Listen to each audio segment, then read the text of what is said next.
اعوذ باللہ من الشیطان الرجیم۔ میں پناہ مانگتا ہوں اللہ کی شیطان مردود کے شر سے۔ بسم اللہ الرحمن الرحیم۔ شروع اللہ کے نام سے جو بڑا مہربان نہایت رحم کرنے والا ہے۔ اذا الشمس کورت، جب سورج لپیٹ دیا جائے گا۔ واذا النجوم انکدرت، اور جب ستارے ٹوٹ ٹوٹ کر گریں گے۔ واذا الجبال سیرت، اور جب پہاڑوں کو چلایا جائے گا۔ واذا العشار عطلت، اور جب 10 مہینے کی گابن اونٹنیوں کو بھی بیکار چھوڑ دیا جائے گا۔ واذا الوحوش حشرت، اور جب وحشی جانور اکٹھے کر دیے جائیں گے۔ وَإِذَا الْبِحَارُ سُجِّرَتْ، اور جب سمندروں کو بھڑکا دیا جائے گا۔ وَإِذَا النُّفُوسُ زُوِّجَتْ، اور جب لوگوں کے جوڑے جوڑے بنا دیے جائیں گے۔ وَإِذَا الْمَوْءُودَةُ سُئِلَتْ، اور جب جس بچی کو زندہ قبر میں گاڑ دیا گیا تھا، جب اس سے پوچھا جائے گا بِأَيِّ ذَنبٍ قُتِلَتْ، کہ اسے کس جرم میں قتل کیا گیا۔ وَإِذَا الصُّحُفُ نُشِرَتْ، اور جب اعمال نامے کھول دیے جائیں گے۔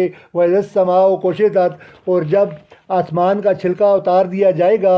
وَإِذَا الْجَحِيمُ سُعِرَتْ، اور جب دوزخ بھڑکا دی جائے گی۔ وَإِذَا الْجَنَّةُ أُزْلِفَتْ، اور جب جنت قریب کر دی جائے گی۔ عَلِمَتْ نَفْسٌ مَا أَكْسَبَتْ، تو اس وقت ہر شخص کو اپنا سارا کیا دھرا معلوم ہو جائے گا۔ فَلَا أُقْسِمُ بِالْخُنَّسِ، اب میں قسم کھاتا ہوں ان ستاروں کی جو پیچھے کی طرف چلنے لگتے ہیں۔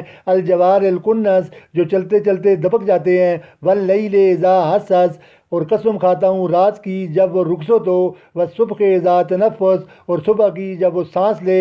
انہ لقول رسول کریم، کہ یہ قرآن یقینی طور پر ایک معزز فرشتے کا لایا ہوا کلام ہے۔ ذی قوت عند ذی العرش مکین، جو قوت والا ہے جس کا عرش والے کے پاس بڑا رتبہ ہے۔ مطاع ثم امین، وہاں اس کی بات مانی جاتی ہے، وہ امانت دار ہے۔ وما صاحبکم بمجنون، اور اے مکہ والو تمہارے ساتھ رہنے والے یہ صاحب یعنی حضرت محمد صلی اللہ علیہ وسلم کوئی دیوانے نہیں ہیں۔ وَلَقَدْ رَأَوْا بِالْأُفُقِ الْمُبِينِ، اور یہ بالکل سچی بات ہے کہ انہوں نے اس فرشتے کو کھلے ہوئے افق پر دیکھا ہے۔ وَمَا هُوَ عَلَى الْغَيْبِ بِضَنِينٍ، اور وہ غیب کی باتوں کے بارے میں بخیل بھی نہیں ہے۔ وَمَا هُوَ بِقَوْلِ الشَّيْطَانِ الرَّجِيمِ، اور نہ یہ قرآن کسی مردود شیطان کی بنائی ہوئی کوئی بات ہے۔ فَأَيْنَ تَذْهَبُونَ، پھر بھی تم لوگ کدھر چلے جا رہے ہو۔ إِنْ هُوَ إِلَّا ذِكْرٌ لِلْعَالَمِينَ، یہ تو دنیا جہان کے لوگوں کے لیے ایک نصیحت ہے۔ لِمَنْ شَاءَ مِنْكُمْ أَنْ يَسْتَقِيمَ، تم میں سے ہر اس شخص کے لیے جو سیدھا سیدھا رہنا چاہیے۔ وَمَا تَشَاءُونَ إِلَّا أَن يَشَاءَ اللَّهُ رَبُّ الْعَالَمِينَ، اور تم چاہو گے نہیں الا یہ کہ اللہ چاہے جو سارے جہانوں کا پروردگار ہے۔ صدق اللہ العظیم۔ یہاں سے آیت نمبر 14 تک قیامت اور آخرت کے حالات بیان فرمائے گئے ہیں۔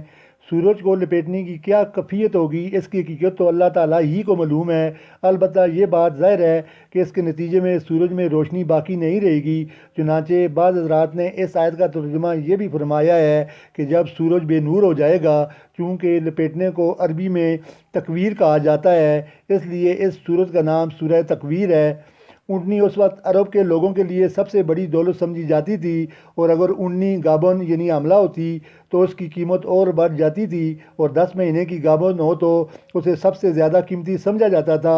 اس آیت میں یہ فرمایا گیا ہے کہ قیامت کے وقت ہر شخص پر ایسی حالت طاری ہوگی کہ اسے اتنی بڑی دولت کو بھی سنبھالنے کا ہوش نہیں رہے گا، اس لیے ایسی اونٹنیاں بھی بیکار چھوٹی پھریں گی۔ قیامت کے ہولناک منظر کو دیکھ کر سارے وحشی جانور بھی گھبراہٹ کے عالم میں اکٹھے ہو جائیں گے، جیسے کہ کسی عام مصیبت کے وقت میں تنہا رہنے کے بجائے دوسروں کے ساتھ رہنے کو پسند کیا جاتا ہے۔ سمندروں کو بھڑکانے کا مطلب یہ بھی ہو سکتا ہے کہ ان میں طغیانی آ جائے گی، اور دریا سمندر آپس میں مل کر ایک ہو جائیں گے، اور یہ مطلب بھی ممکن ہے کہ ان کا پانی خشک ہو جائے گا اور ان میں آگ لگا دی جائے گی، یعنی ایک قسم کے لوگ ایک جگہ جمع کر دیے جائیں گے، کافر ایک جگہ اور مومن ایک جگہ، نیز نیک لوگ ایک جگہ اور بدکار ایک جگہ۔ جاہلیت کے زمانے میں ایک انتہائی وحشیانہ رسم یہ تھی کہ لوگ عورتوں کو منحوس سمجھتے تھے، اور بعض قبیلے ایسے تھے کہ اگر ان میں سے کسی کے یہاں کوئی بچی پیدا ہوتی تو وہ شرم کے مارے اس بچی کو زندہ زمین میں دفن کر دیتا تھا۔ قیامت میں اس بچی کو لا کر پوچھا جائے گا کہ تمہیں کس جرم میں موت کے گھاٹ اتارا گیا تھا۔ اس سے ان ظالموں کو سزا دینا مقصود ہوگا جنہوں نے اس بچی کے ساتھ ایسا درندگی کا معاملہ کیا۔ بعض ستارے ایسے ہوتے ہیں کہ وہ کبھی مشرق سے مغرب کی طرف چلتے نظر آتے ہیں اور کبھی مغرب سے مشرق کی طرف، گویا وہ ایک سمت میں چلتے چلتے واپس پلٹ رہے ہیں، پھر چلتے چلتے نگاہوں سے غائب ہو جاتے ہیں، گویا وہ کہیں دبک کر چھپ گئے ہیں۔ ان ستاروں کی یہ گردش اللہ تعالیٰ کی قدرت کاملہ کا عجیب منظر ہے۔ اس لیے ان کی قسم کھائی گئی ہے۔ صبح کے وقت عموماً ہلکی ہلکی آواز چلتی ہے جسے باد نسیم کہا جاتا ہے۔ اس ہوا کے چلنے کو بڑی بلاغت کے ساتھ صبح کے سانس لینے سے تعبیر فرمایا گیا ہے۔ اس سے مراد حضرت جبرائیل علیہ السلام ہے جو آن وسلم کے پاس وحی کے ذریعے قرآن کریم لایا کرتے تھے، یعنی دوسرے فرشتے ان کی بات مانتے ہیں۔ حضرت جبرائیل علیہ السلام عام طور پر تو آن وسلم کے پاس کسی انسان کی صورت میں آیا کرتے تھے، لیکن حضور اقدس صلی اللہ علیہ وسلم نے ایک مرتبہ انہیں اپنی اصلی صورت میں دیکھنے کی فرمائش کی تھی۔ اس موقع پر وہ افق پر اپنی اصل صورت میں بھی آپ کے سامنے ظاہر ہوئے۔ اس آیت میں اس کی طرف اشارہ فرمایا گیا ہے، یعنی حضور علیہ السلام کو وحی کے ذریعے غیب کی جو باتیں معلوم ہوتی ہیں وہ انہی لوگوں سے چھپاتے نہیں ہیں بلکہ سب کے سامنے ظاہر فرما دیتے ہیں۔